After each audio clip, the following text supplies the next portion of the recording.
Good morning, good afternoon, and good evening, and welcome in to episode 6 of Kayfabe Kouncil, the show where we review and critique news topics and segments in the world of professional wrestling. My name is PrettyTony, and alongside me is TFJ0ker. Joker, what's the crack? Crack. Well, the crack is subpar 90 this week. PT this week we've talked about it before. I'm really drained this week. I don't know what it is, but sleep has been less than forthcoming, and I just feel like I'm waiting for this week to be over. I need to be energized by the upcoming pay-per-views. I've been promised really good wrestling. I need really good wrestling, and I feel like my body is just like, no, I don't want to cooperate with you right now. No, I feel you. I've been a little bit out of it myself. Sleep hasn't been kind of there for me consistently this past week. I think it's also about 90 or so Fahrenheit for me today. So I think with getting hotter and just kind of the weather and all things considered, I can understand. I likewise am feeling a little bit tired this week. Yeah, it's definitely been getting a little bit more humid. I've been having to sleep with the window open and then being woken up by noisy people at 6 a.m. or, woken up an hour after getting to sleep at 6 a.m. is not fun. Yeah, I too. I've been knowing what 5 a.m., 5:30, 6 a.m. Is looking like because I am still awake at that time. Unfortunately, not to my own choosing. But it And is what it's it the is. worst thing is like I hate going for naps. Always feel worse after a nap for some reason. I must be the only person in the world that feels worse after having a nap. And so if I refuse to nap, I will get into bed and I'll watch something, whether something on the YouTube or the Twitch or whatever, and I'd fall asleep at 8:30 and be awake by 10:30 because my body's like, "Oi, dingus, you're meant to be awake right now. What are you doing?" And then I can't get back to sleep until 4 a.m. I think the key with naps is you got to find that kind of what works well for you. Like it's one of those where do I just need like a 30-minute and that's it, or like Yeah, 45? Like the minute that's turned into like 60 minutes, 90 minutes, then it kind of we're getting into sleep you're territory. So sleeping. yeah. Yeah, I tend to set alarms for I gauge how long it's going to take me to get to sleep. So Mm, I guess 10 minutes sometimes. So I set a 40-minute alarm. That'll give me a 30-minute nap. And there have been occasions where I've legitimately just went snooze and then yeah. slept for another 2 hours. One day it was a legitimately a half one nap time. Wake up at 2. I woke up at 5. Was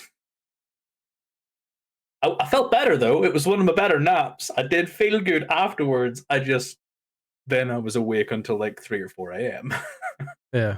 Naps are fantastic. You just got to be careful with them, much like you have to be careful with a lot of things. Mm.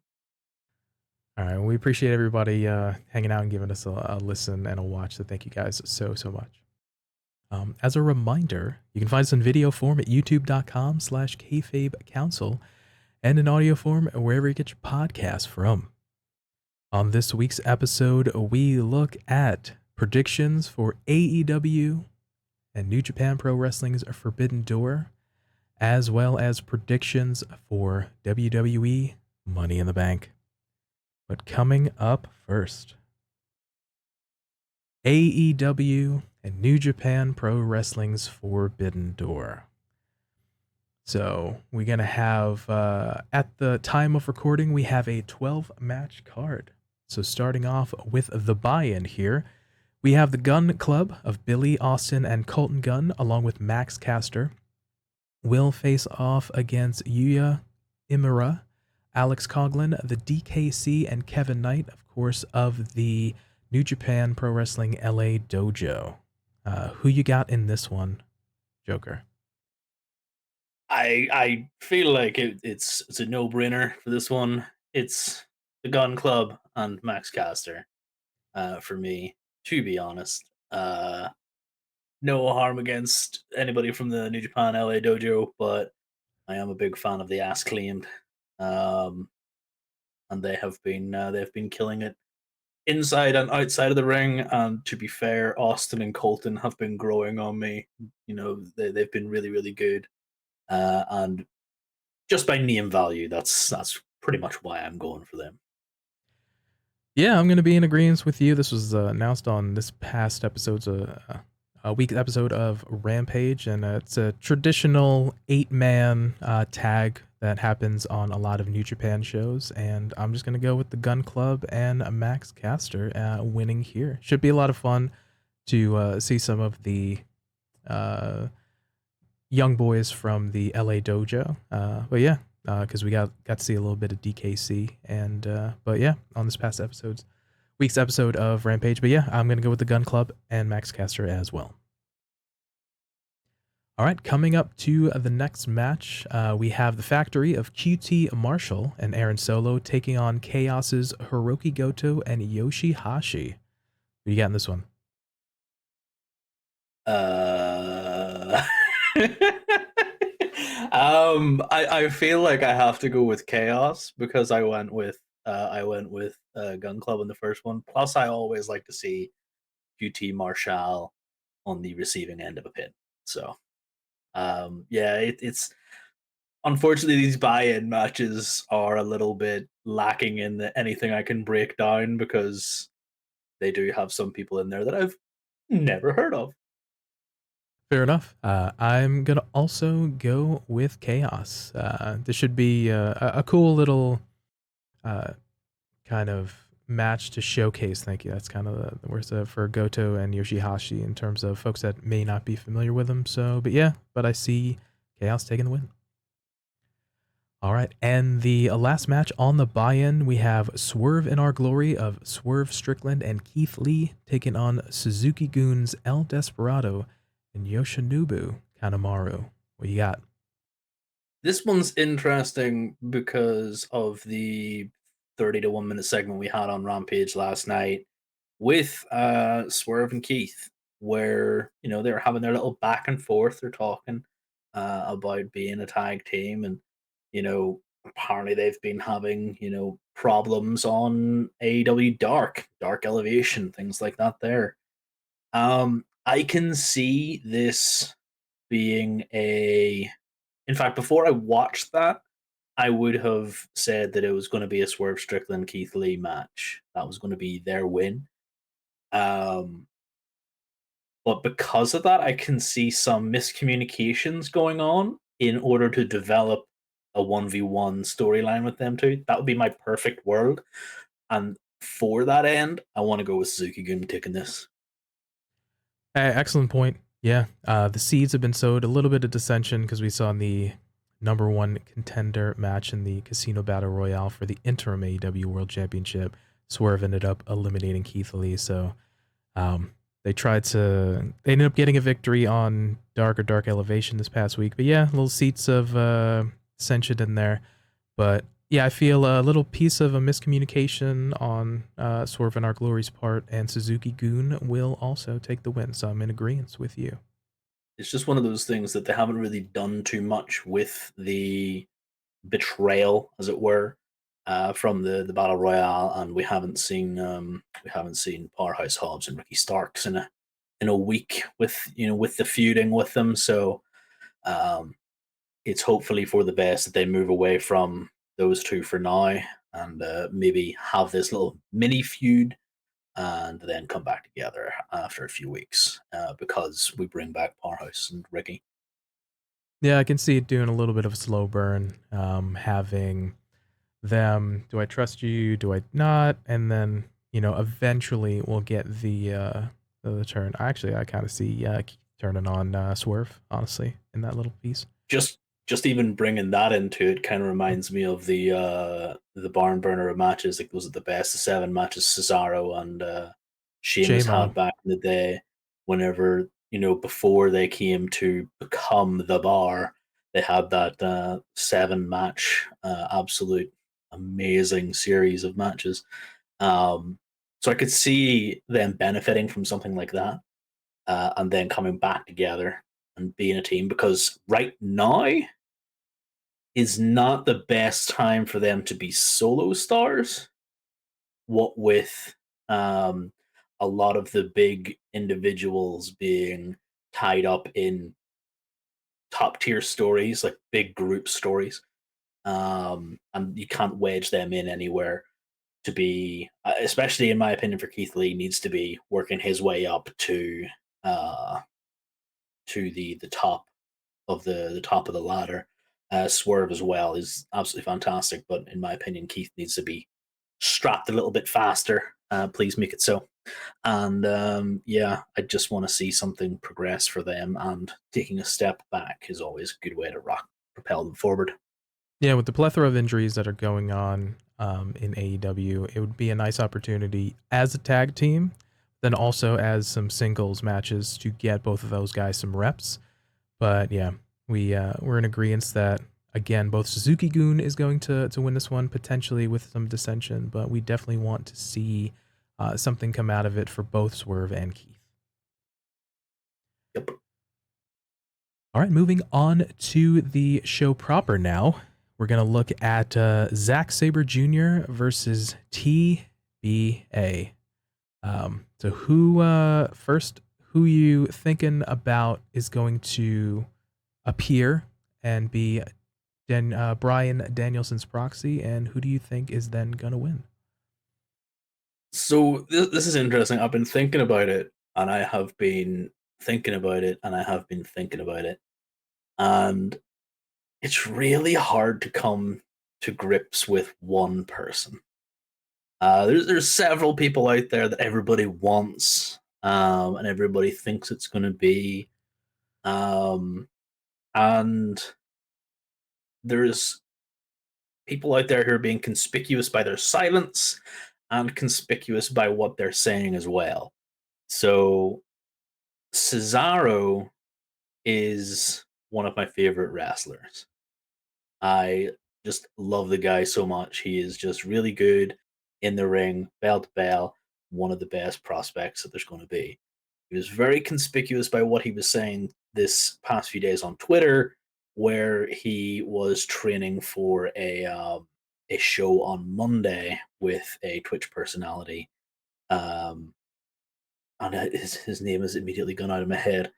Um, but this was for a weightlifting competition. I was just like, okay, it's a bit weird. Last time I saw you doing anything, Tyler One. Tyler One was the name, by the way.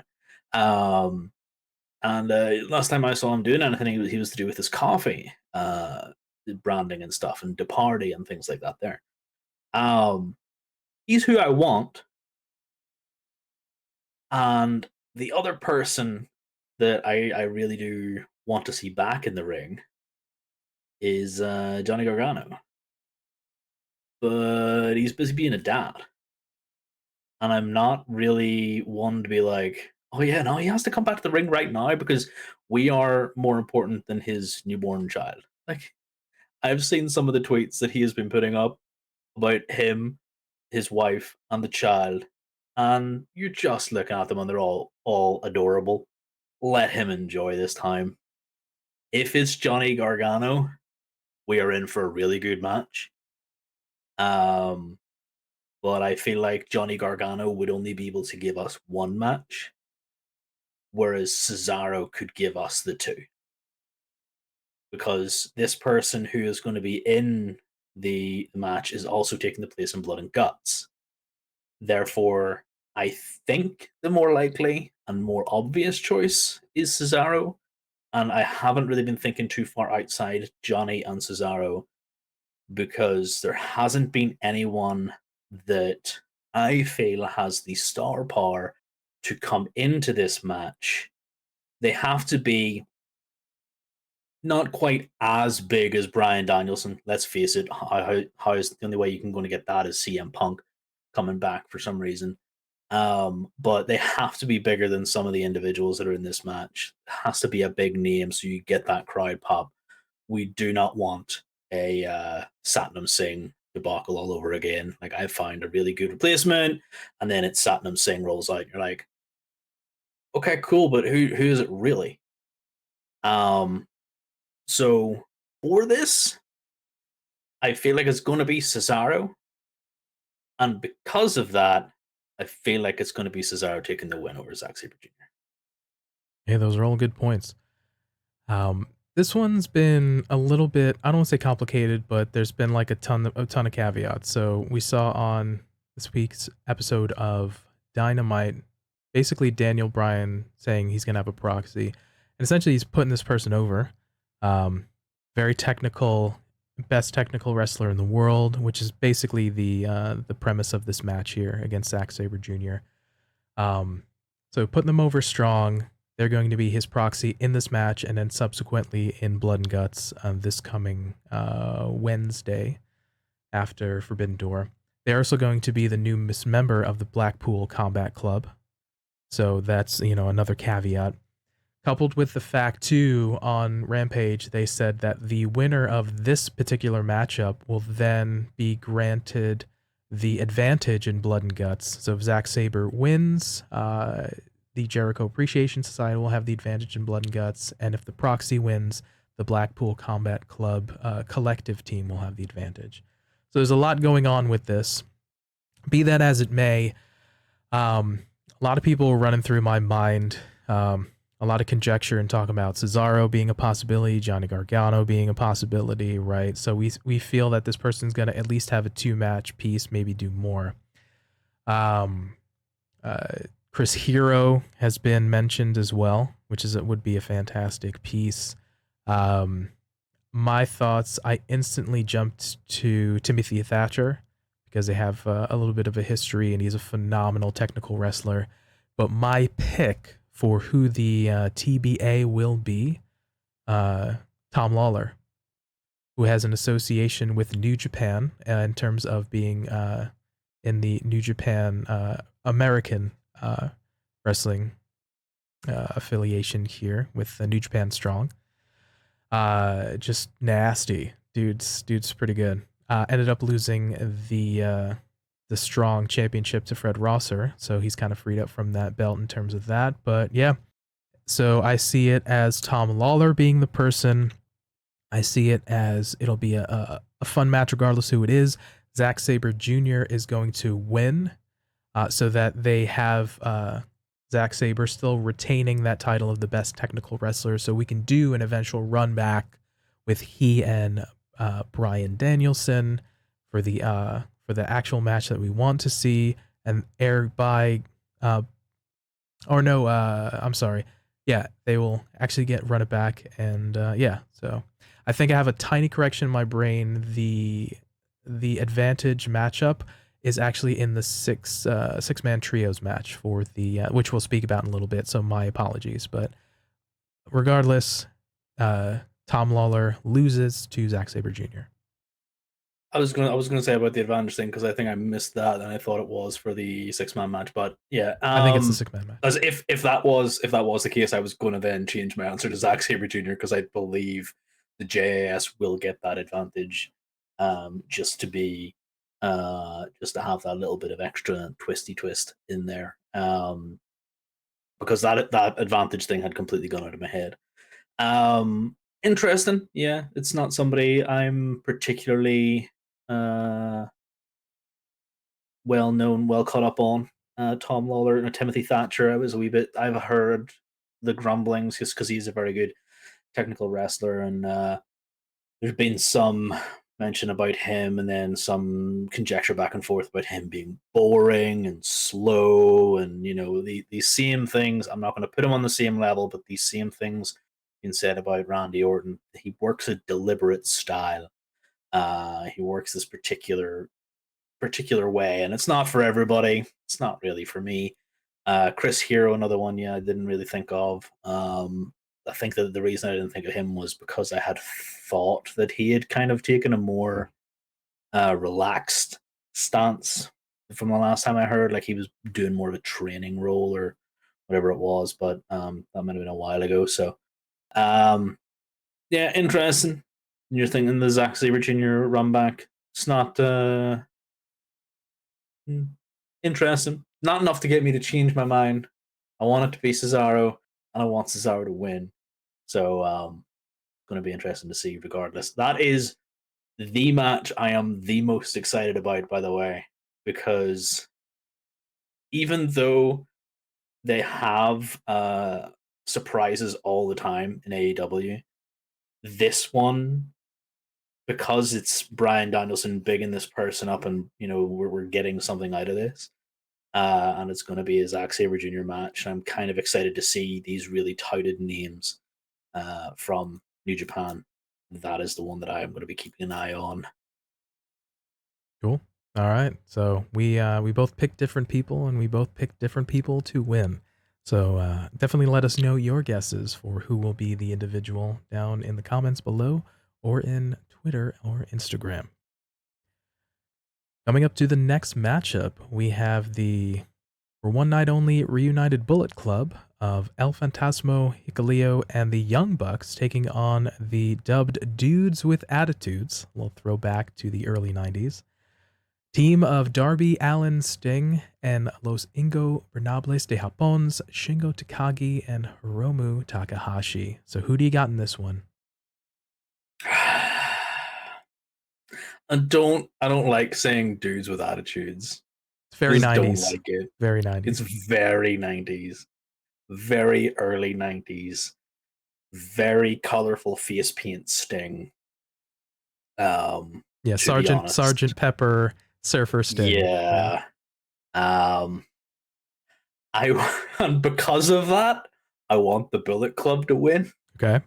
Because I really like Hikuleo and I really like the Young Bucks. I'm not a big Darby Allin fan. I'm not a big Sting fan. I would probably get hate these days for even admitting that. That on top of the fact that I'm a big Cody mark.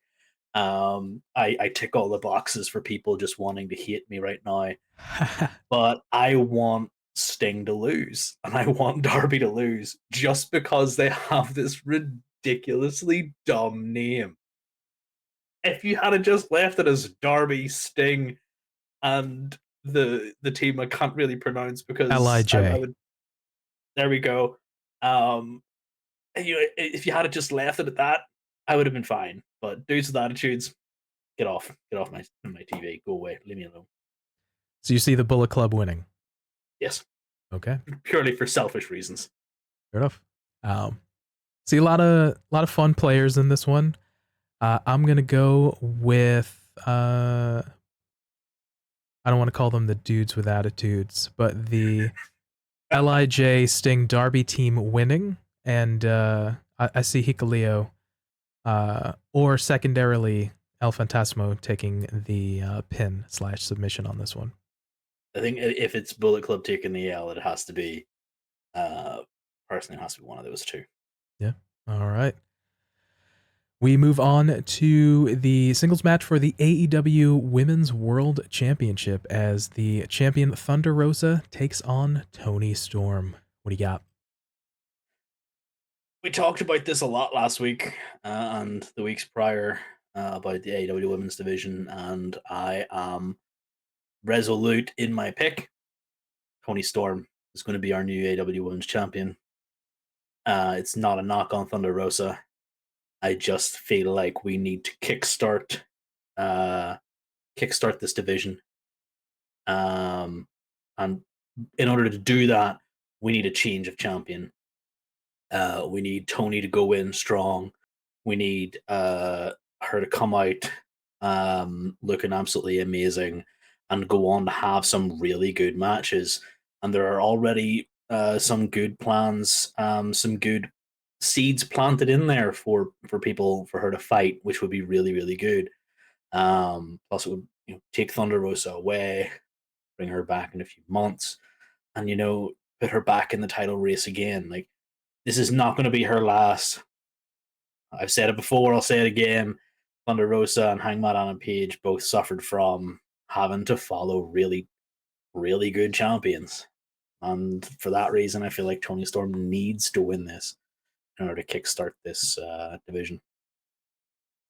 Good points. Again, you can reference last week's episode and the previous weeks as well when we went a little bit more in depth in the women's division and our thoughts on this matchup. This one was a tough one for me, but I see Thunder retaining. I think it's too soon for Tony in terms of winning the championship. She will hold one, if not both, of the women's championships in AEW. But yeah, I feel like Thunder's going to retain. Also, Taya Valkyrie on this past week's AAA's Triple Mania 30 and mentioned that she wants to challenge Thunder as well. So there's, little seeds and stuff like that. But regardless, I still feel like with things considered and the opponent at the moment, although it's going to be a banger, I'm going with Thunder Rosa to retain. That's fair. Yeah. All right, on to the next matchup here. We have a three-way triple threat match for a winner-takes-all matchup for the Ring of Honor World Tag Team Championships and the IWGP Heavyweight Tag Team Champions as Ring of Honor champions FTR, Dax Harwood and Cash Wheeler, versus the United Empire, the IWGP Heavyweight Tag Team Champions of Great O'Khan and Jeff Cobb take on Roppongi Vice, Trent Beretta, and Rocky Romero. What do we got going on here? This is going to be FTR versus United Empire with Roppongi Vice in each corner, just kind of having a little bit of a watch. This is going to be really, really good. I feel like if it was just FTR versus United Empire, it would be just as good.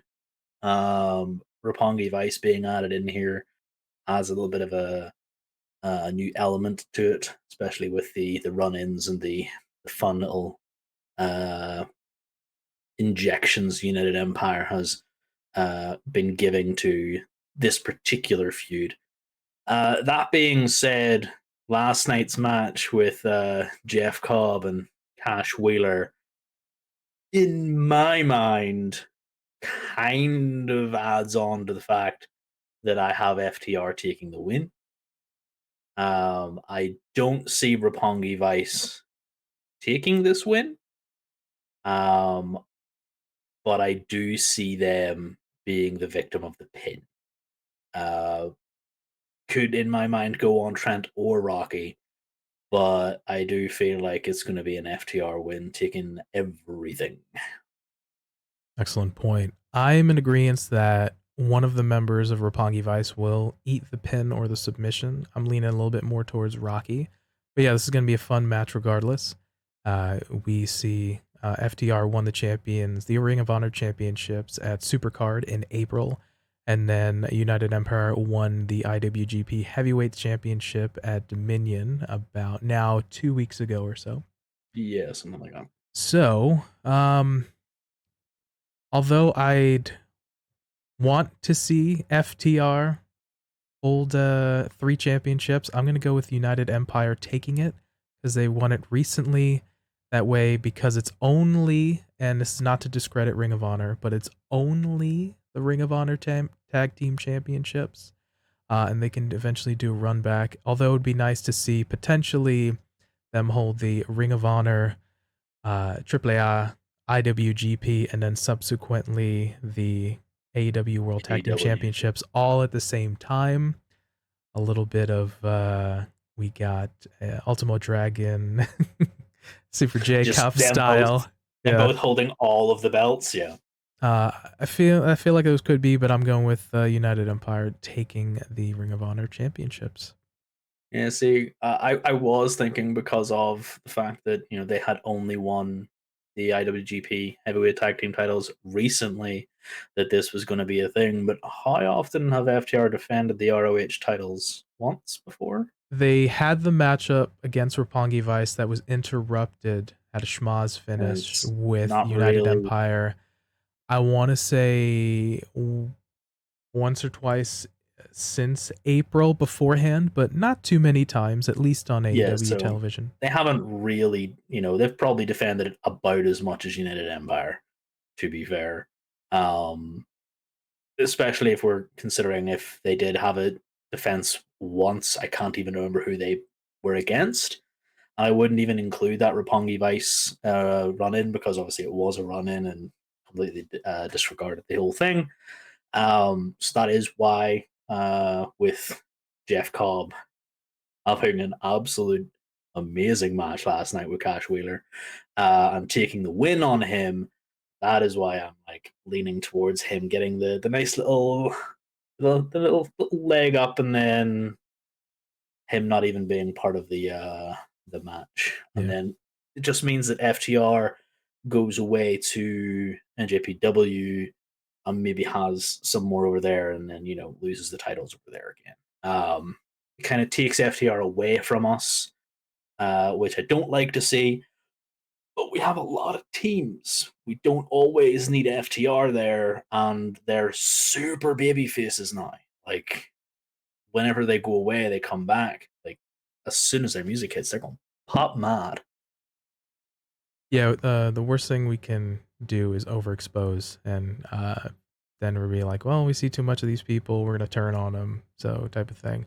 But yeah, I do see a storyline somewhere, and I don't know if that's where they're going, where they do the bell collector thing, and then potentially have the 3 sets, and then eventually add the AEW ones. But yeah, I see we're having a split decision on who's gonna win, but we do see Roppongi taking the pinfall or submission. Mhm. All right, on to the next matchup here, for the IWGP United States Heavyweight Champion, as champion Will Ospreay takes on Orange Cassidy. What do you got? So I had mentioned this on the previous show that I've been really interested in the United Empire as a faction. I love Will Ospreay's presentation. I love Orange Cassidy's presentation. Obviously, him coming back on a or after rather his shoulder injury, I believe it was. Um, it would be so easy for me to say, oh yeah, it has to be Orange Cassidy winning this, but it's going to be Will Ospreay. He still doesn't even have his belt. Um, as of the time of recording, obviously before the pay per view, if he comes out with the belt, fantastic. But I think it was even made mention that Juice Robinson doesn't even want to give it up. So and he hasn't been to give the belt back. So I'm going to have to lean towards Will Ospreay because at the same time as the United Empire winning their championship, he won the United States Heavyweight Championship that day as well. Hasn't had a chance to defend it either. Uh, First defenses against an opponent that we were apparently it's been in the works for a long time, but um, we were supposed to have somebody else. So I just don't see Orange Cassidy taking it, and that just means the best friends, chaos, whatever you want to call them, are all probably going to lose today. Yeah, fair points. You'd mentioned the whole IWGP United States Heavyweight title championship title belt situation, where Juice Robinson was stripped. He's still holding on to the physical belt himself.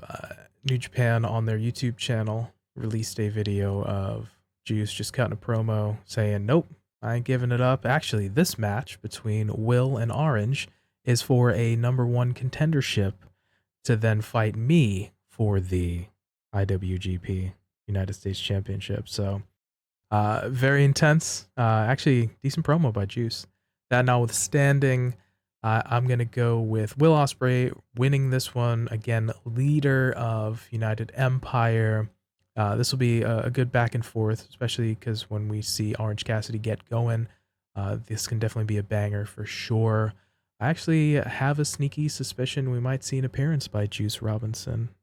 Potentially, I don't want to say make an interference here, but maybe make a post-match appearance on this one.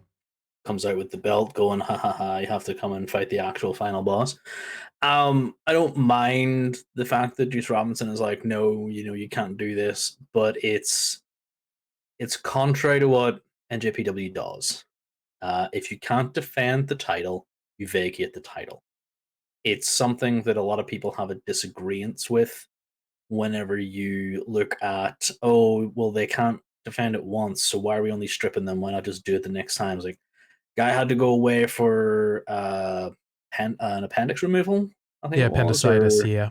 yeah. So like there's a couple of weeks recovery there. obviously he's well enough to be cutting promos. Another couple of weeks to get on the mend, so he's not popping stitches and whatever. And then he'll be back. But at the same point, John Moxley and other people have all had to vacate this title. Even Will Ospreay has had to vacate this title because of illness, because of whatever. So I don't feel like Juice Robinson's promo, as good as it was, should really be like, okay, cool, he's still the United States IWGP, whatever way it goes, champion. And because it's just not the done thing. But he is part of Bullet Club. He is part of Bullet So Club. they do what they want. So it doesn't surprise me. Is kind of the post match walk in with the belt, a la everybody else and that sort of thing, would be funny. It would be good, because I reckon Ospreay will lose his mind. But yeah, I think that's going to be. I think it's definitely going to be a Will Ospreay win, and then hopefully, whenever we do get the Will Ospreay Juice Robinson match, Will Ospreay just takes back the belt that he never lost. That he won but never got to hold. Well, he had to vacate it, and then somebody else got it, and then they lost it to Juice, and then so technically he hasn't lost it since previously holding it. So it's like, cool. I'll just win the match to get back the belt I never lost because you never lost it because you technically never won it. Yeah, the unofficially dubbed cursed belt by the fans here, the United States Heavyweight Championship by WGP. But yeah, we're both in agreement that Will Ospreay will walk away with the win on this one. All right, coming up to the next match here. This is the trios match for the winning team receiving an advantage in Blood and Guts, as correctly noted and erroneously mentioned before. Apologies on that. As we see Chris Jericho and Sammy Guevara team up with Minoru Suzuki, take on Eddie Kingston, Wheeler Yuta, and Shota Umino. What do we got with this? We got violence. That's what we've got. I feel like this is going to be non-stop action, and yeah, it's going to be somebody's going to be bleeding. It'll likely be Wheeler Yuta, Eddie Kingston, and Chris Jericho. All three of them will be bleeding at the same time. There will be Minoru Suzuki just kind of watching everybody beat the crap out of each other, and then goes, "Okay, now it's my turn," and then he just chops everyone. Like, I feel like he's just not going to care at some point and just chop everyone. And then him and Eddie are going to get into a chop fest. Somebody's chest is going to get caved in because of it. They both turn on Wheeler Yuta and start chopping him. They both turn on Sammy Guevara, chop him. Sammy Guevara climbs a ladder, falls off a ladder because that's what he does. He doesn't jump off them; he just falls off them. And then Chris Jericho is going to throw a fireball and win the match. So a lot of intense action, a little bit of ska too, but yeah. Yeah, this is gonna be absolute anarchy. Like, if there was ever a match that could have more anarchy in an arena, it's this match because it has Eddie Kingston and Chris Jericho in there with Minoru Suzuki. Yeah, the final boss himself, Minoru Suzuki. Yeah, this one's gonna be fun. It's gonna be intense. I'm with you. I could see a little bit of color getting there. Yeah, but I see the team of Chris Jericho, Sammy Guevara, and Minoru Suzuki taking the win. I do feel like either Yuta or Umino is going to take the pinfall or submission. Yes, I'm leaning towards Shota Umino taking it, but now that I think about it, Wheeler Yuta could probably take that pretty safely as well. Being the Ring of Honor Pure Champion and it not being on the line could set up something for Sammy Guevara and himself down the line for a different title for Sammy to chase after and have sex with. So that might be a good little segue, little option. No, you're not a fan of that one. Option C. Yeah. PT just out here shaking his head for those listening along. He did not like the Sammy Guevara angle. No, I'm good, bruh. I'm good. Uh, Oh But yeah, dear. we both see the Jericho Guevara Suzuki team winning here. That way, they will receive the advantage subsequently in Blood and Guts. Yep. All right. Now on to the four-way for the inaugural AEW All Atlantic Championship. I'll spare you all the waters, even because I touched on it last week's episode. We have Pac, Miro, Malachi Black, and subbing for Tomohiro Ishii, Clark Connors. So what do we got? Gonna keep it short and sweet. I was talking with you through the week about having to have specific love for specific people in wrestling, and because of my sort of love for all things UK and my home country as well, I have to go with Pac on this. Um, he is due a title, as much as this title is kind of a bit of a joke. Um, I still see him holding gold, and I want him to hold gold now. The unfortunate thing is, it's not the TNT title. Give him this title, make it big. He's definitely a guy to elevate that championship, because he will put on so many good matches with absolutely anybody. Yeah, I like where you're going with that. And nothing against Clark Connors, excuse me. He ended up losing to Tomohiro Ishii, but is subsequently the replacement in that. But this will be a tremendous opportunity on a big stage for him. But I was down to either Pac, Miro, or Malachi Black potentially being the winner here. I do like your point of Pac sort of. Yeah, he's actually an AEW original because he was at the press conference and stuff like that. There has yet to hold gold. Miro, obviously being strong and having a run with the TNT Championship, and then Malachi Black, of course, coming in with a lot of creativity and storylines going forward, and having the whole House of Black. Who do I see taking it here? I do want to see Pac take it for the same notions and ideas that you mentioned it. I could have gone either way with Pac, Miro, or Malachi Black. I could see them all being the inaugural champion. But I am gonna also go with Pac. Yeah, I feel like for me, the only options were Miro or Pac, not taking anything away from Malachi Black, and again Clark Connors. I'm very sorry for kind of like just overlooking him at that point, but I just feel like this title was going to be on Pac or Miro. Um, so even if it was Ishii, I think Ishii would have probably helped knock seven shades of stuff out of Miro for a while, and then just have Pac end up the eventual winner. So it was definitely always between those two, and I do feel like it's going to be the man that gravity forgot, Mr. Pac, the bastard. All right. Don't call me Adrian Neville, but Mr. Bastard Pac himself. We're both in agreement taking the AEW All Atlantic Oceans Championship. The Irish Sea, English Channel, you got to include them all. Come on, come Of on. The course. actual name, PT. Excuse me. All right, on to the next matchup here. We have a four-way for the IWGP World Heavyweight Championship as we see champion Jay White take on Kazuchika Okada, Hangman Adam Page, and Adam Cole Bay. What do you got?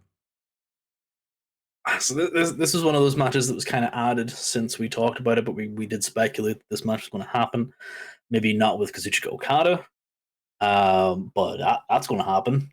Um, as for who I've got, Jay White to retain. I don't think, if we're going off previous reasoning for champions retaining, he has held it about as long as Osprey and uh, Okan and Cobb. Yes, they They won it all at won. Dominion. Yep. They won on the same night. So I feel like if Jay White is to lose it, it's going to be because of Adam Cole. But I feel like it's going to be Switchblade retaining here. Yeah, I was thinking about this one as well. I was leaning towards initially seeing either Jay White retain or is Kazuchika Okada taking the championship. But yeah, honestly, this is going to be a fun match. But I do see Jay White retaining and Hangman taking the pin or the submission. Sounds about right to me. Yeah. All right, and lastly, the final matchup here, a singles match for the interim AEW World Heavyweight Championship, as we see Jon Moxley take on the Ace Hiroshi Tanahashi. What do we got?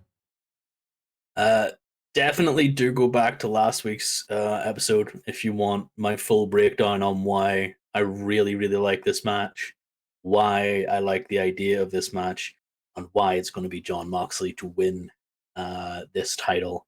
A second run for him with this belt in front of people will be amazing, not taking away from Tanahashi. I know I have stated before that I'm not a big New Japan subscriber, watcher, devourer of their content.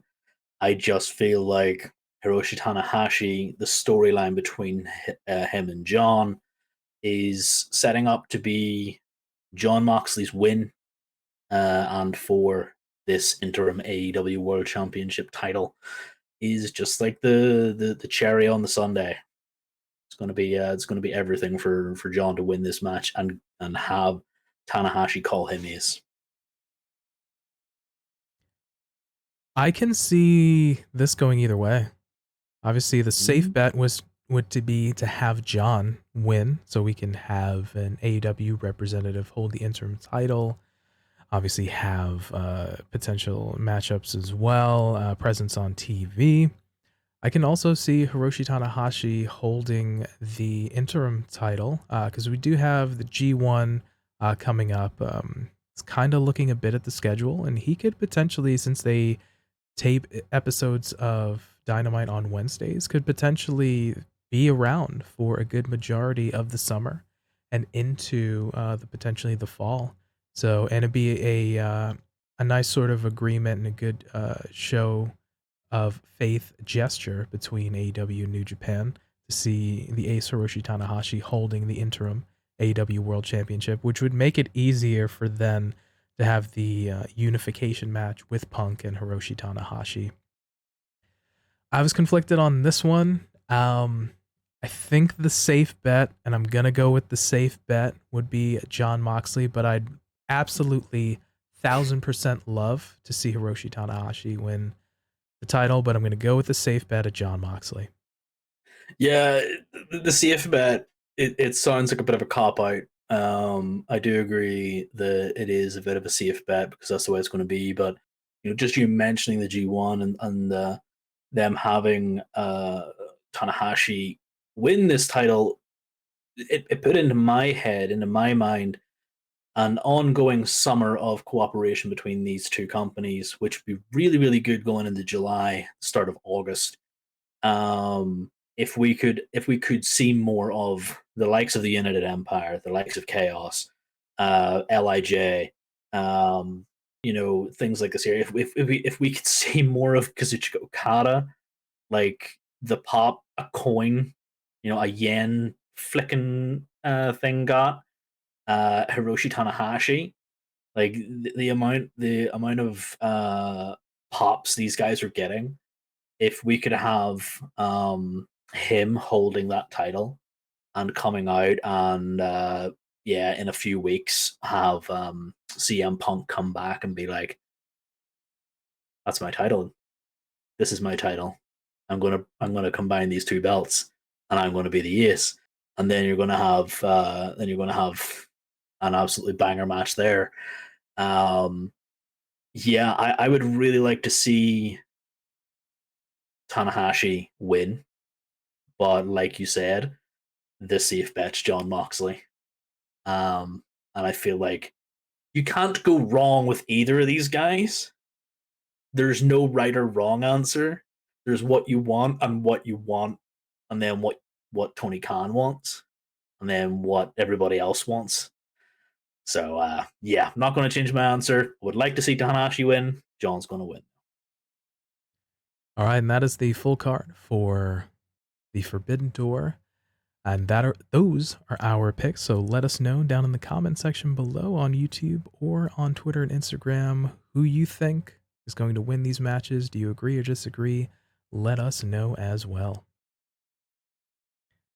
Okay.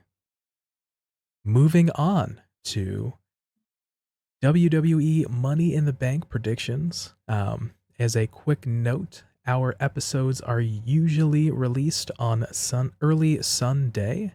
So as of the releasing this episode, the Money in the Bank pay-per-view will be on this coming Saturday.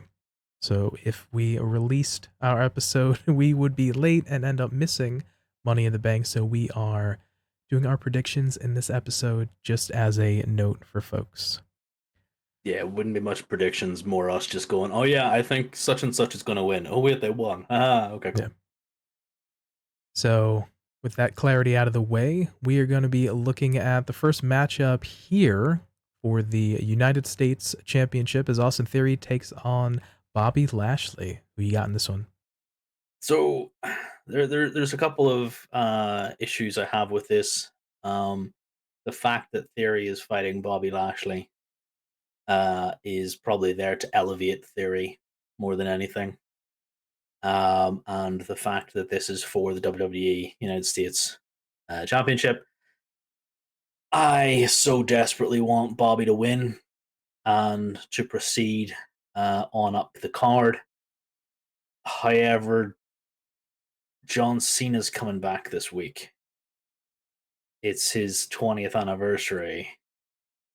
I can see Theory doing something with John Cena and being distracted away from Bobby Lashley.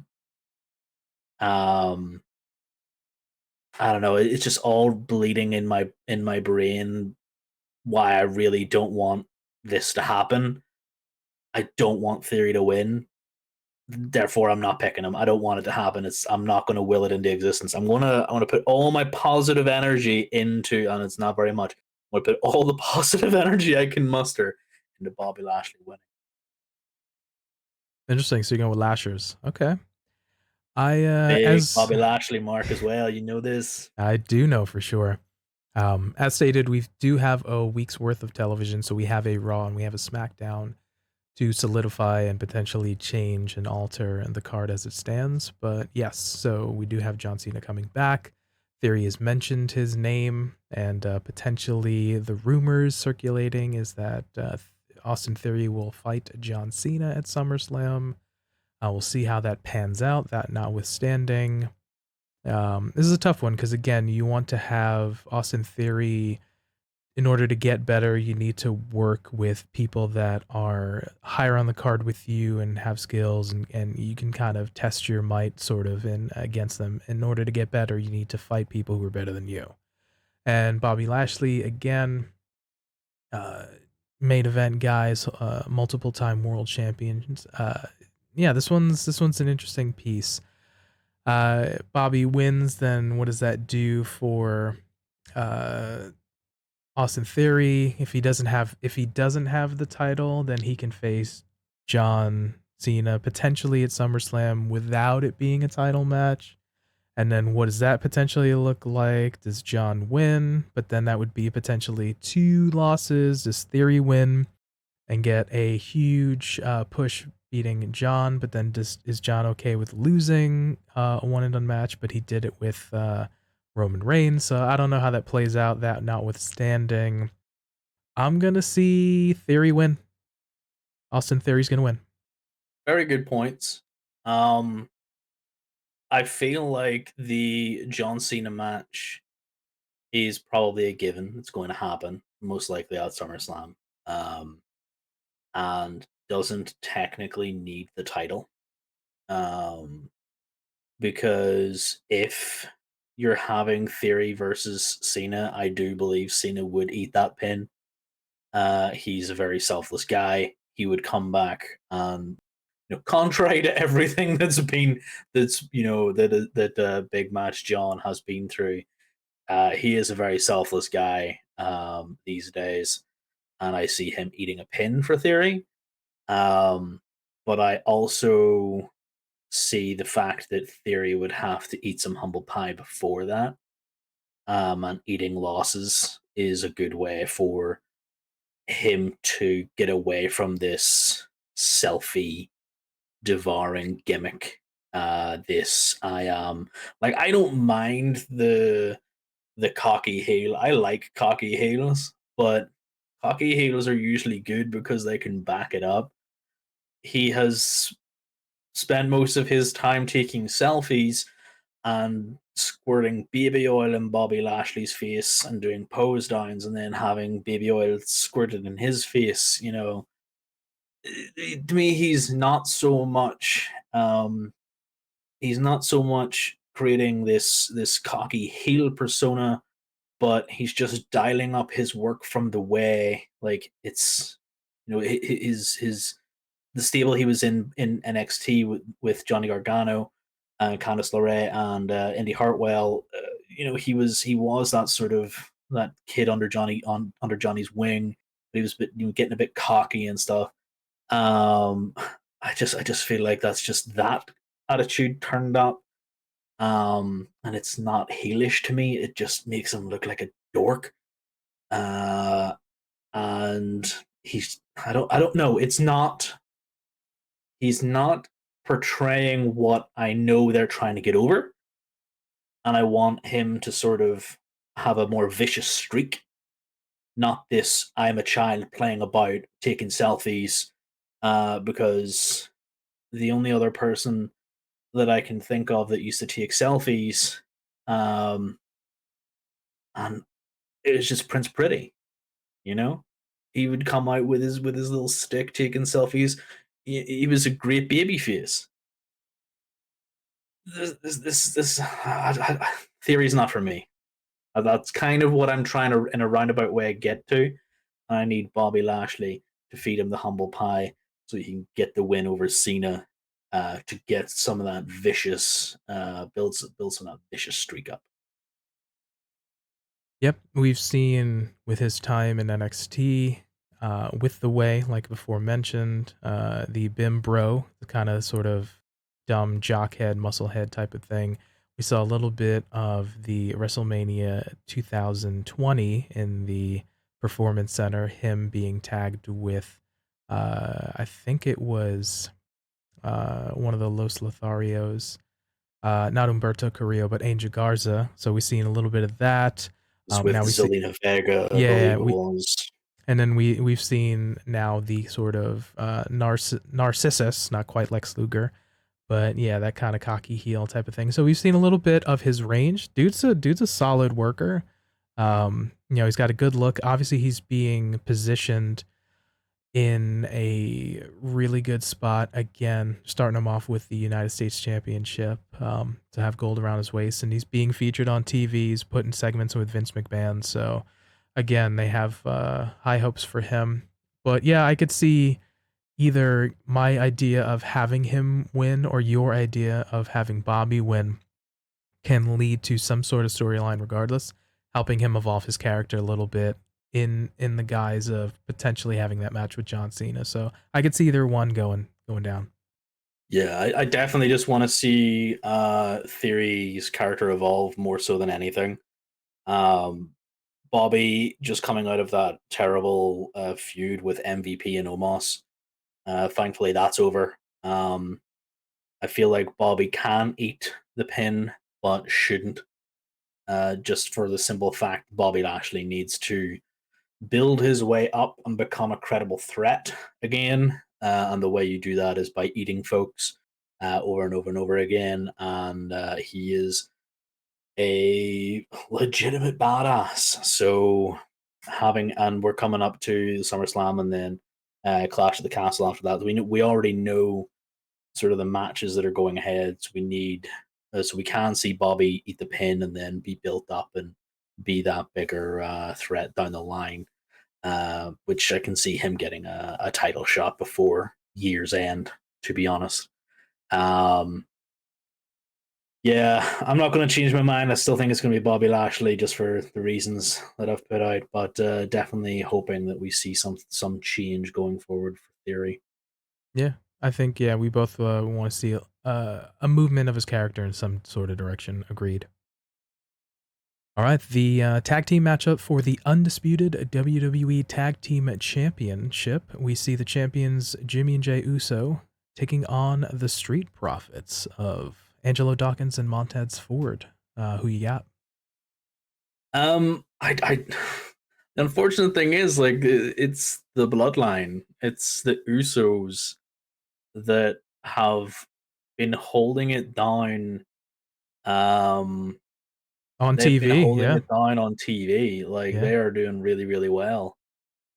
But so are the Street Profits. Like it's really hard to gauge who it's going to be, especially because there's another week of TV to go. I think the Theory Bobby Lashley one you can get away with. Very little is going to happen there. Stuff developing. Because the Usos, there is an awful lot still around the bloodline.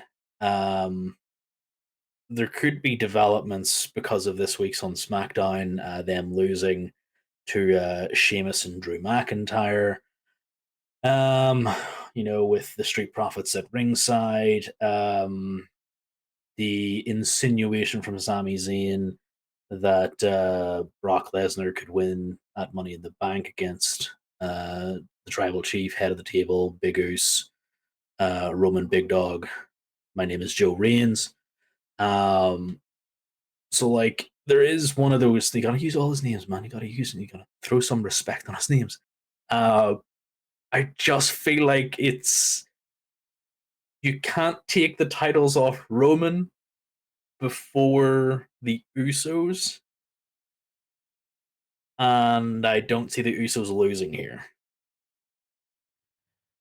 Yeah, really good points. Usos 100%. I've been holding down for it, appearing on both shows, and just kind of having sort of by proxy the bloodline de facto representation here of what could have been for Mr. Joe, Big Dog, head of the table, Roman Reigns on Oahe. Um, but yeah, Street Profits have been getting quite the push and having a really, just fun segments and end up now having a little bit of momentum coming into the pay-per-view. Long term, I can see the Usos losing the titles before Roman loses the titles. That notwithstanding, going into this matchup, as it stands right now, I'm going with the Usos retaining over the Street Profits. Yeah, I definitely see the Usos losing a set of titles as the downfall of the bloodline. Um, like it's the catalyst almost. But that's not now. Yeah. All right, so we're both in agreements for the Usos retaining. All right, coming on to the next matchup here, singles match for the WWE SmackDown Women's Championship. We see the champion Ronda Rousey taking on Natalya. We got Ronda Rousey to retain. I have no breakdown of this PT. I don't like it. I don't like either of them. yeah, they've been building up a little bit. We've seen Natalya obviously being a credible opponent, obviously beforehand with her experience and piece here. I'm not a fan of the build. I know at one point they were sort of training partners and friends. Now that they've been separated and Ronda's come back, Natalia's in a different place now. Obviously, a little interjection of Ronda Rousey's friend and now Natalia's partner, Shayna Baszler, has come into play. I'm glad it has not come into play and sort of had dissension on that, so I'm really nice. But the match has been weird. Had that little pseudo Becky. They're feuding on Twitter, talking about, you know, numerous things covering over body issues to conspiracy theories and how each other choose to live each other's life. So I get the nice idea of trying to build and kind of bring a little bit of realness and heat to the matchup, but no disrespect to Natalia, Ronda is going to retain. Yeah, I completely agree. At least this is hard build, but I'm just not a fan of the way it's been built. Um, yeah, the Twitter feud, like you mentioned, I was just kind of just sat there going, whatever. Just it's just there. It's obvious that they're trying to drum this up because they have to have this. I feel like it's probably because they are friends that they can do this. Mm, Like I've said, this has obviously been discussed before. This is a really good way. Hopefully, you won't be insulted by this. And like you said, Natalia being Shayna Baszler's partner at the minute, Ronda Rousey and Shayna Baszler were training together before the Charlotte Flair match at WrestleMania. Um, I kind of want Shayna Baszler. I kind of want the outcome of this match for Shayna Baszler to come down, beat the crap out of both of them, and leave with the title.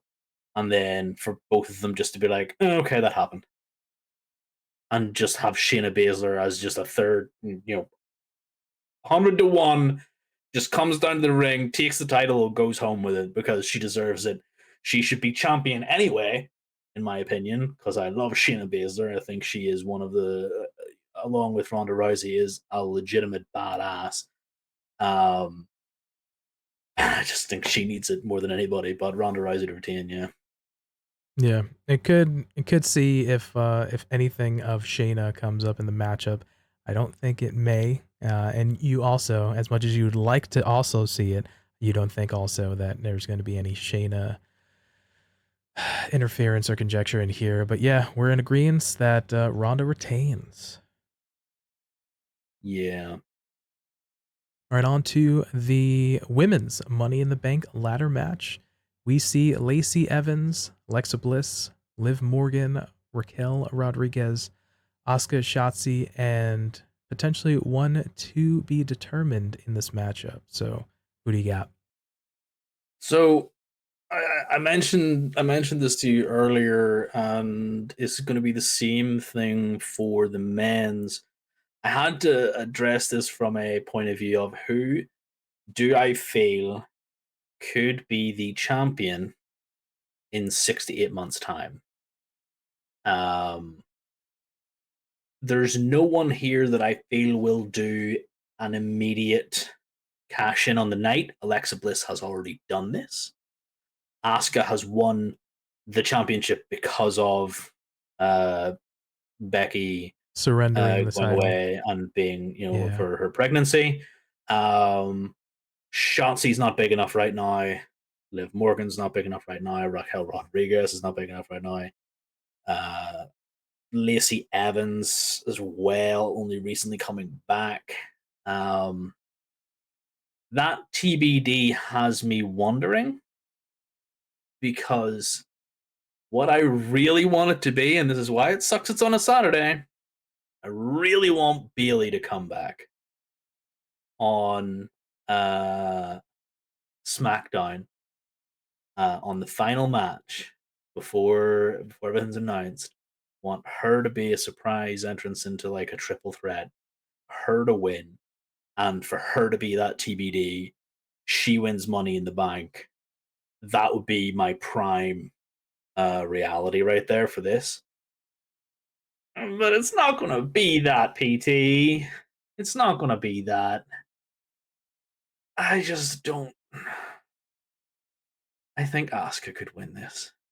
Okay, so you're going with Asuka. Okay. Yeah. I just don't see. It's unfortunate, but I don't. I really want to say Liv Morgan, but I also kind of want to say Lacey Evans, but at the same time, Liv Morgan has been plagued by terrible booking. Shotzi recently is getting that sort of start, so I can see it being her eventually, but it's not this year. Raquel Rodriguez, far too fresh onto the roster. Um, And as much as I do think they're trying to strap things to her to give her this push, the champions at the minute are too big. And you have to have someone who, if they're going to immediately cash in, it has to be an Alexa Bliss, an Asuka, or a Bayley. If you're going to have that opportunist, Bayley is the best because she can come back as her heel Bayley persona, which I loved, and she can be very sadistic, have her ding dong hello, money in the bank briefcase sat there. She would be just so good. If that TBD is not Bayley, Asuka wins this. It's like you're in my brain because I also had Bailey pegged as the TBD. So for the same notions and ideas that you put, so copy pasta my notions of what you said for all the same reasons, and it makes The funny thing is, sense. like, people will think because we talk about this stuff beforehand, but there like a lot of our things we don't talk about. So that's hilarious. Yeah, You went with Bailey as well. yeah. I mean, because it makes sense. Big return, kind of big show, type of thing. So yeah, I could see it there. So again, for all the same arguments, if it is indeed not her, and like you just said, I'm I'm on the same wavelength that who can it be? As I go across the folks here, Lacey Evans, they put time into the vignettes and the kind of the builds and stuff and the repackaging. Um, Kind of a tweener. We don't know exactly if she's a heel or a face. I It's think she's super meant to be back to being face now. super ambiguous, but I can see potentially her winning. Alexa Bliss obviously is a safe bet. Putting the money in the bank on her could obviously instantly elevate her slightly higher in the women's division. Liv Morgan, again, she's been getting a little bit of a push, as our friend Andy Murray would say. And I could, if you want to build a new star, I can see Liv getting holding the briefcase.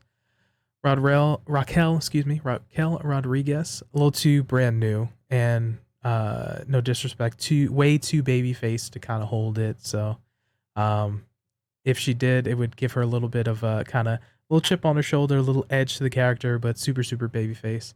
Asuka is another super safe bet, 100%.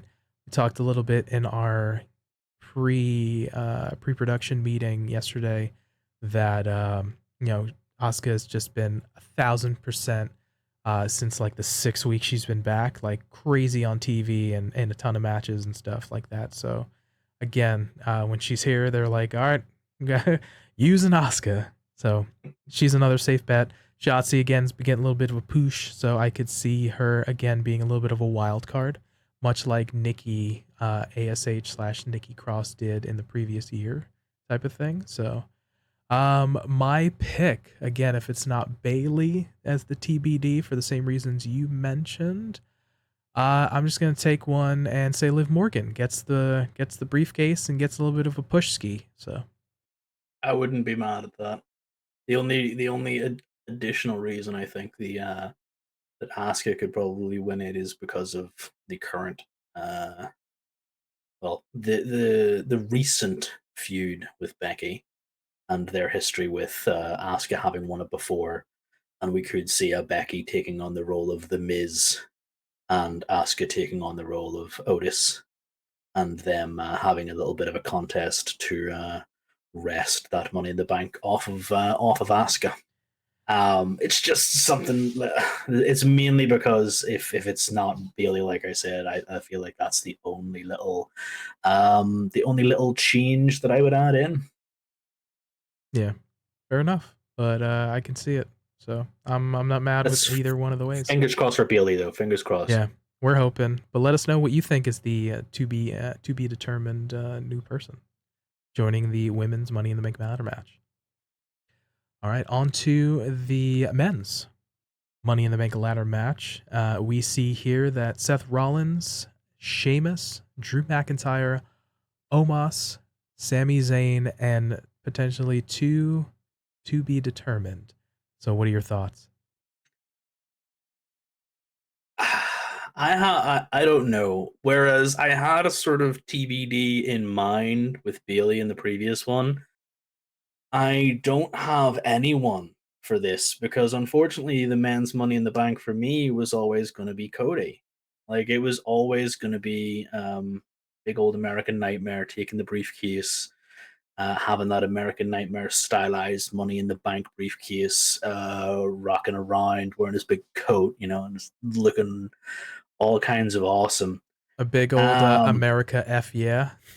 yeah, pretty much. Bald eagles and Just everything. just exactly bald eagles Transformer logo on there, the Star Spangled Stripes banner, whatever you There call you it. go. Big old American Nightmare on there in his Yeah. font, and it has Yeah. sparklers that shoot out the side of it or something. I don't know. The briefcase has its own pyro in this version of events, by the way. I love it. I love it. Um, so I have no idea who the last two TBDs are. So who do you? Well, before I kind of give my thoughts on that, who do you think the two TBDs are? I'm gonna Because obviously, go. us being a week out, this is going to Yeah. be solved. But Yeah. So yeah, once the pay per view comes around again, we'll obviously know. They did some weirdness with Sheamus and McIntyre, where they both got a double DQ, double count out or something like that. They were both out. Then they were both in, and then this past week on SmackDown, they were like, "Well, since you both didn't win, the the management has decided to not have you in, but if you beat the Usos, you're in, so you're back in again." So it was a little weird.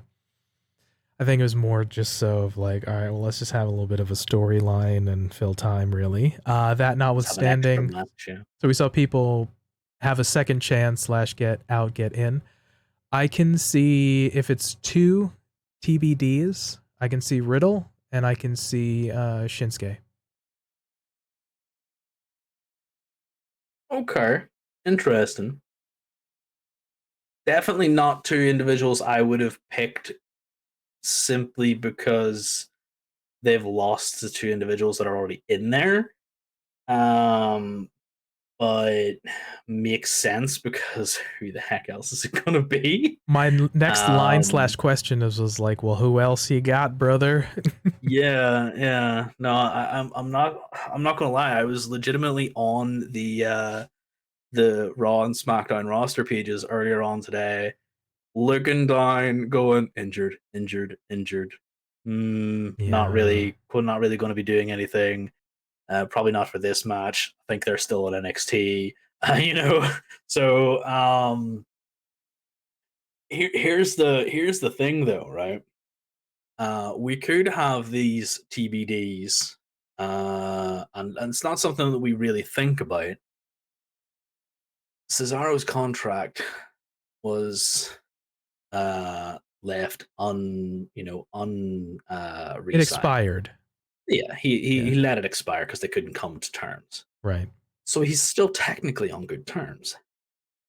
A little one off. It's a little, not so much a one-off, but he would have because they WWE don't do that. He would resign, Okay. and he could win on the go home show on SmackDown, Okay. um, which would give us the Sheamus Cesaro sort of comeback moment. Um, the only other and that's way out in left field. Okay. Like I don't really see that happening, but it Okay. would be really fun to see that happen.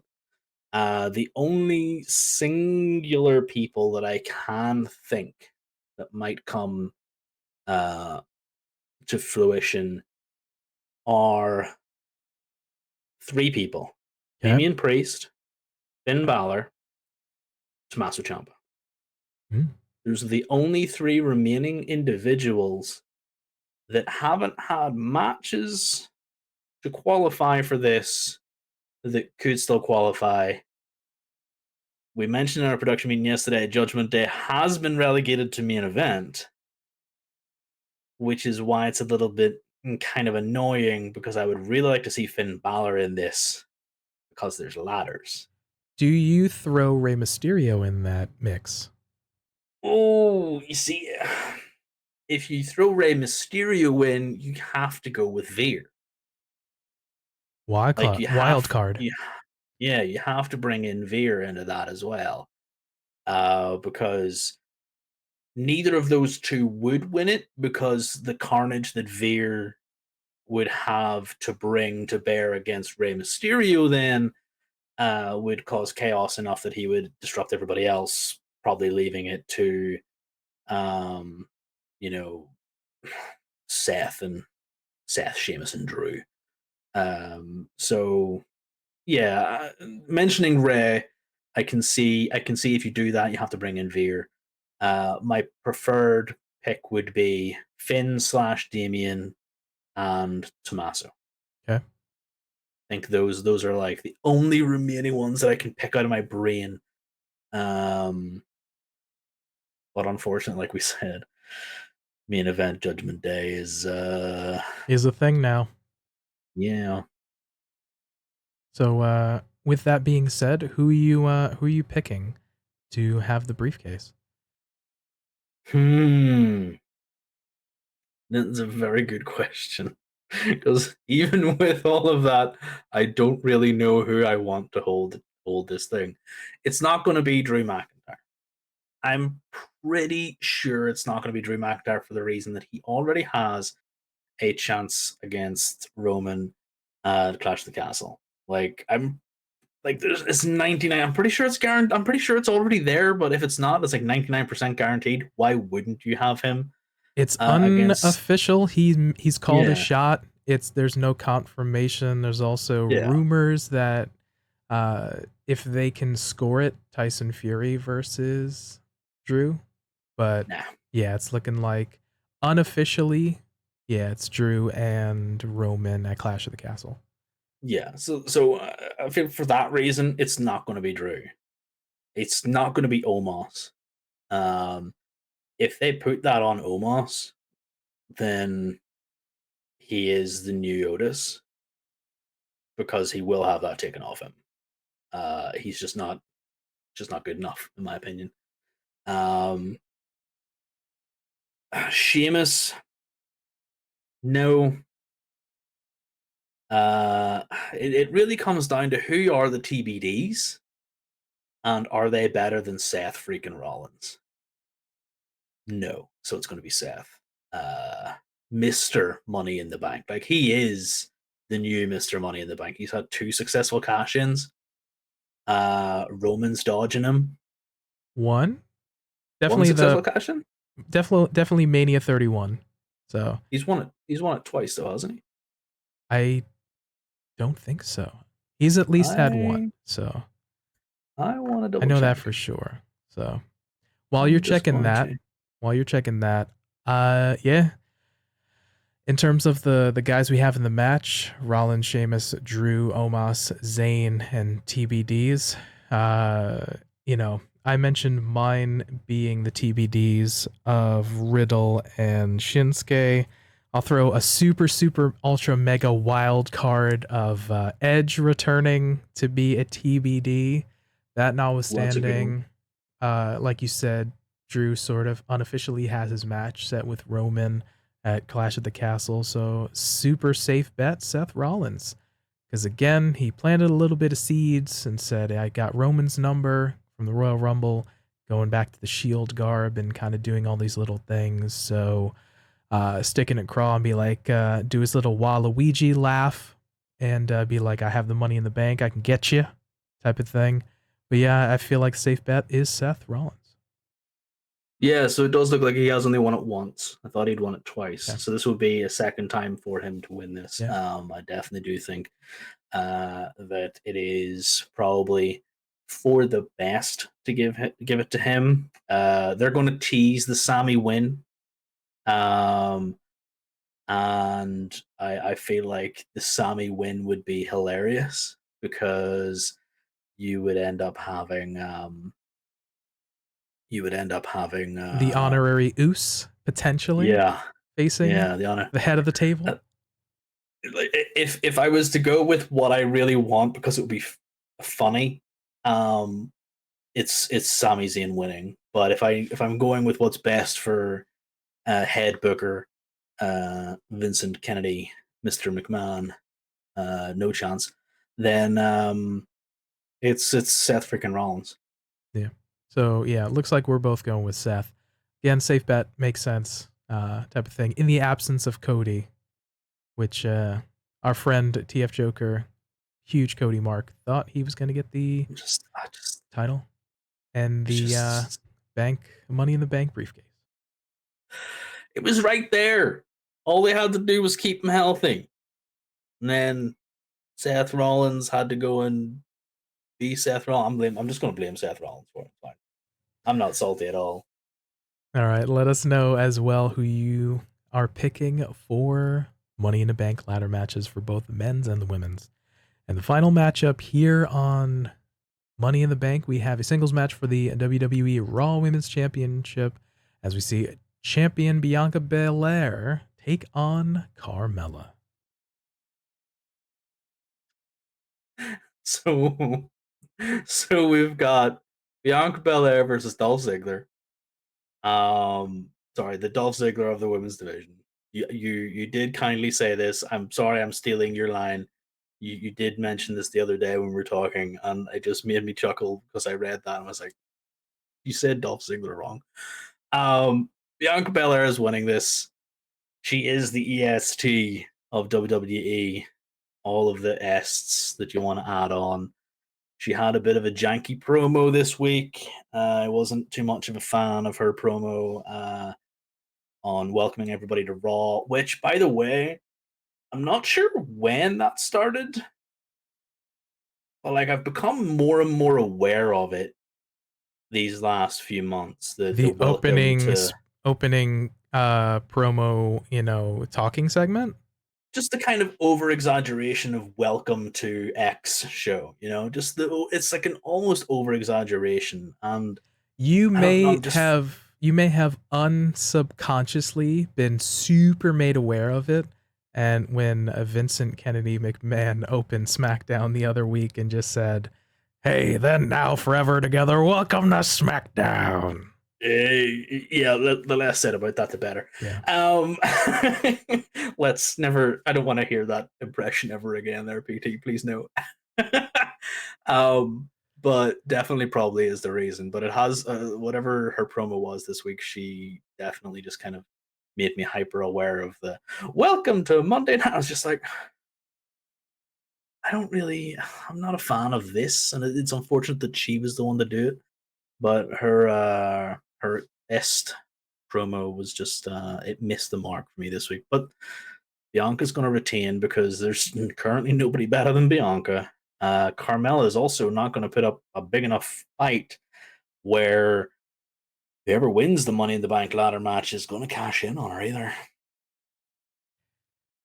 Yeah, to make note, in our previous conversation during one of our production meetings earlier in the week, I spoke about now Bianca facing Carmella, and it reminded me of the sort of the Dolph Ziggler piece where they can be away for a while, and if you need somebody to have a match or potentially wrestle a champion, to have at least sort of a stopgap pay-per-view or television match, Dolph, or in this case Carmella, can be that individual because they have been a world champion before and sort of be a plug and play kind of character. So that was kind of the comparison that I had made for Carmella being a little bit of a Dolph Ziggler situation. But yeah, it's unfortunate. Rhea ended up being injured and was out. So when they made the matchup this past Monday, I didn't necessarily think that Liv or Alexa was going to win, to be taken out of the Money in the Bank and slotted in there. That notwithstanding, Carmella made sense because it's a safe bet. They can have a match, and I do see Bianca Belair retaining. So then subsequently, we can have that match with Rhea Ripley. Yeah, it's definitely the one down the line. I know we had the conversation about Rhea Ripley several weeks ago. That we need her to chew everybody up, spit them out, march towards Bianca.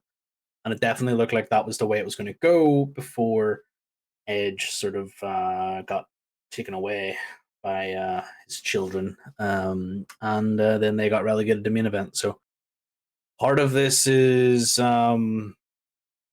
part of this is, like you said, just the plug and play ability of Carmella. She will go in, she will give a good match. She is former champion status, so that lends credibility to her, as it would with Dolph Ziggler. Like, always keep in mind that they have that athletic ability. Um, but yeah, definitely the one match that we were robbed of was Bianca versus Rhea. So all the best to Rhea, getting better soon, and hopefully next month we can see them fighting at SummerSlam. SummerSlam is the next one, right? That's correct. Yeah, cool. That's where Brock and Roman are Roman. having their match as well. I thought it was on Yes. this card for some reason as well, but yeah, can't be spoiled there. Nope, no world championship matchup on this one because it's not in a stadium. So Roman will Yeah, not make an appearance. they were on the previous poster, which is why I got confused, because they changed the poster as well as the venue because ticket sales weren't doing so good. Card subject to change, brother. Doesn't work for me. We're not in a huge soccer or football stadium. Can't show up, dude. Can't make the plane trip.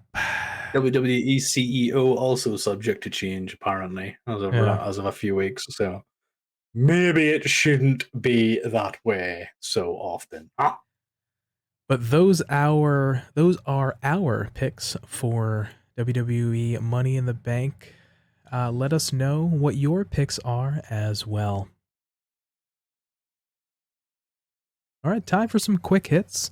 Once again, quick hits are little segments or little pieces that happened throughout the week that we really enjoyed or sort of popped the boys for us and we wanted to share on this week's show.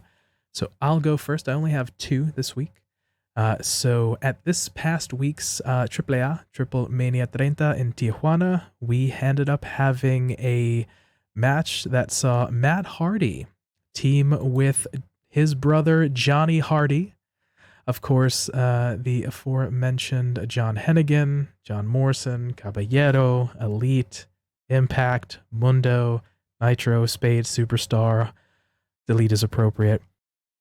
Ended up facing the other brother team of Dragon Lee and Dralistico.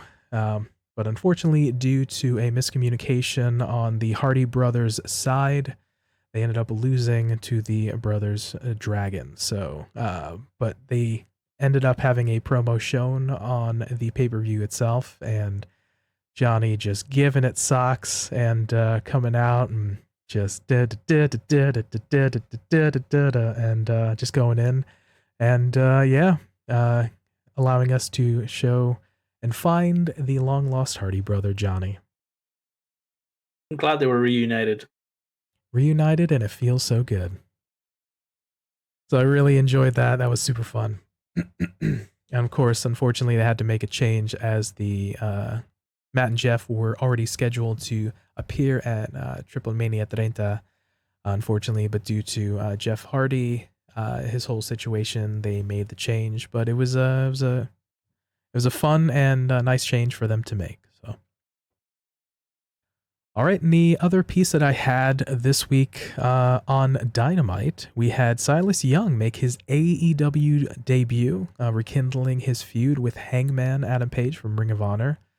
Of course, me seeing Silas once again reminded me of Jay Hunter of OSW Review. As he would say, Silas has a sarcastic beauty to him, very reminiscent of Hall of Famer Heavenly Body Gigolo Jimmy Del Rey of WWF's New Generation something sexy body wave. He is indeed prime time grade A Hall of Fame boy stable material. I mean, just the sarcasm is palpable right there. Just lap it all up. But yeah, okay, I'm just gonna have to go with that one. Even though it was way over my head, your description of it was popping me there. It was just because everything I just remembered from the match, I was just like, wow, okay, fair enough. Yeah, So I see where you're getting it. Silas is very talented, but yep, 1,000% boy stable material. Feel free to claim him, put him in your barn, let him roam free in the paddock, but who's going to claim Silas Young as a boy? But those are my quick hits for me. Do you have any quick hits, Joker? I do. This week actually gave me a couple of quick hits. They're not my normal scissor sections, even though there was one, it popped me enough, but these ones popped me a little bit more. As obviously, another injury has claimed an individual on the roster of AEW in Red Velvet. So best wishes to her getting healthy real quick.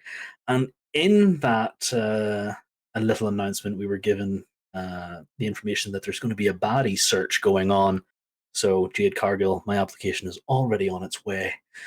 Just make sure that Stokely does not open that one. But mainly it's because my pop was from him describing the pictures to be sent. My sisters in Christ, keep your pictures PG. As soon as he said this, with the straightest of faces, just looking straight down the camera, I just looked at it and went, "Oh, he right. People would have been sending in all the dirty IG shots." Yes, shout outs to Stokely, absolutely killing it, being the publicist and the spokesperson for Jade and the Baddies. Whopper promo, absolutely loved it myself too. Laughed hysterically in addition when I heard that line. Yeah, he is just, I don't know, just smart Mark was being outclassed, and Stokely is just so good at this. He's absolutely amazing. But to lead on from what was already amazing because of their little steps to take and his addendum to keep the pictures PG, we move on to the next part of that promo. You can call it the next part of it because they're linked with Athena and Statlander just kind of doing their posing, just throwing their jackets down, looking down the camera, going, like this, and saying we could be baddies. I still think I have more range than both of them, but they were absolutely amazing seeing their comedic chops, because you only really ever see Chris Statlander being this serious beast of a person who is going to crush everybody in the ring, and to see her throwing down some comedy slapstick with Athena, who is equally just really good. I love this little feud, and seeing them have a little bit of fun with this was definitely enough to make me giggle. And I haven't been a big fan of the baddies, because I've just been like, oh, it's just it's just a thing. Like, it's just her little DMD group. But legitimately seeing this go on is warming me to the group, and making me even more interested in this feud. And I think, real quick, I think Stokely has added so much in the sort of dry humor, affirmative kind of affirmation of being the quote unquote publicist, and just 1000% giving it socks. I think it's the concept of the baddie and the baddie section has grown on me so much since Stokely has taken over since Double or Nothing. Oh yeah, 100%. Not taking anything away from Mark Sterling, but he was in the position of actual manager. Stokely Hathaway being quoted as a publicist, somebody who has to give you that forward face, that the best of what they can be. He is the mouthpiece, an awful lot better than Mark Sterling, because you kind of really only ever came down to Jade saying, cut the ish, and then walking away. So as much as I love Jade, her mic skills still need work. Her in-ring skills are only getting better. Stokely Hathaway is elevating this and just makes it better all the time. But no more AEW quick hits. I've got two from WWE this week, which is surprising even for me. The Pat McAfee promo from SmackDown last night um, was hilarious. If you're unfamiliar or haven't seen the promo, it is a 3.5 minute, 4 minute promo that he cut on Baron Corbin last night, calling him "bum-ass Corbin," and quoting The Rock about coming to entertain the millions, and he got the appropriate and millions from the crowd, which just made me really happy for him, because whenever he was trying to get the bum ass Corbin chant at the start, it didn't quite hit. So he skipped over it, which was good. His pacing was really on point, and he is absolutely amazing at these promos. He went on, he got the appropriate and millions response. Gave a shout out to The Rock, who subsequently, by the way, has replied to his tweet about the promo and said that he's doing really good work. So whenever you're getting that praise from Dwayne The Rock Johnson, you gotta be doing something right. It's okay. It's good that he, I guess he shared the promo on Twitter and then The Rock subsequently signed off, because I was just about to say that's a gimmick infringement, brother. Can't do that to me. That's not going to work for me, brother. So. Yeah, I legitimately thought he was going to, he wasn't going to shout out The Rock. It's like the millions, and I was like, that's The Rock. What's he doing? Is he trying to get in on this WrestleMania thing? Is he want a triple threat match? But yeah, I don't think that's the way that's going to go. But still, it was nice to see that there. That promo hit really well, and them at SummerSlam, him and Baron Corbin, it's going to be a good rematch.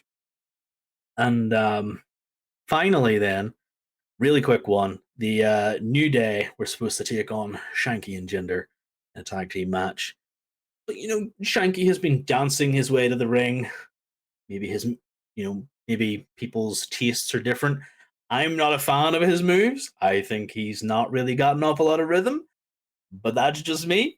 But people seem to like it. It has been building, and people have been liking it a little bit more. There's been cheers and stuff like this here. And Xavier kind of just gave a little bit of a shout out on the mics, like, we're not going to do rematches, because doing rematch after rematch after rematch is boring, which is just the funniest thing ever. If you look at the previous, what was it you said, 16 weeks of matches they had against the Brawling Brutes.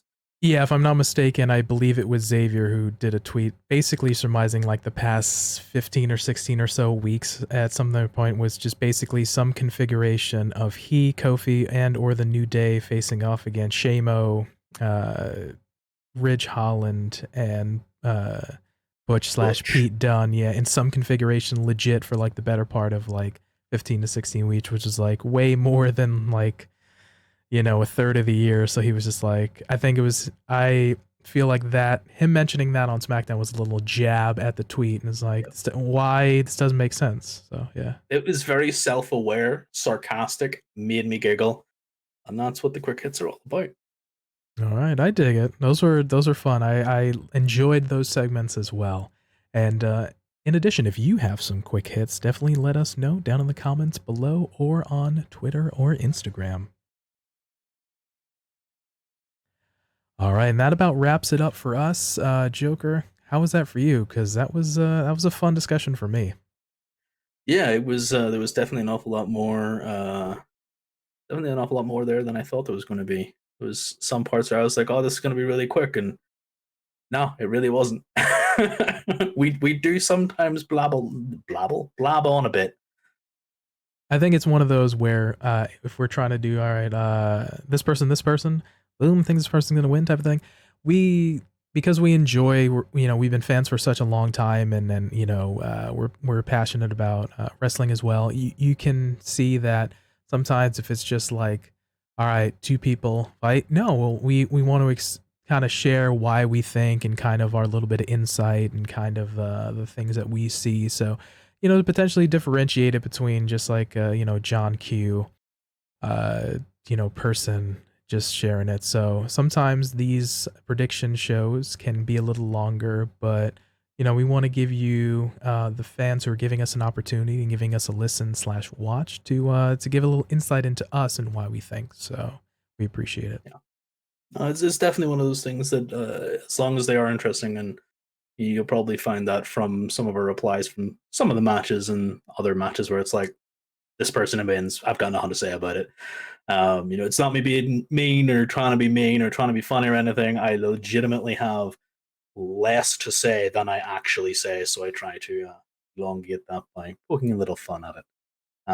But yeah, no, it was as always these prediction shows. I didn't know how they would go, but I genuinely have fun with them. Yeah, it's nice to kind of figure out, and just based on what we've seen and our inferences, to see if we can pick a winner or we lose the farm essentially. So, but like I said, that about wraps it up for us. So for TF0ker, I am going to get myself 8 to 12 hours of sleep at some point, so I hope you do too. and for me, Pretty Tony, we thank you for your time and letting us be a part of your day. And remember, be good to yourself, be good to each other, and we'll catch you next time. Peace.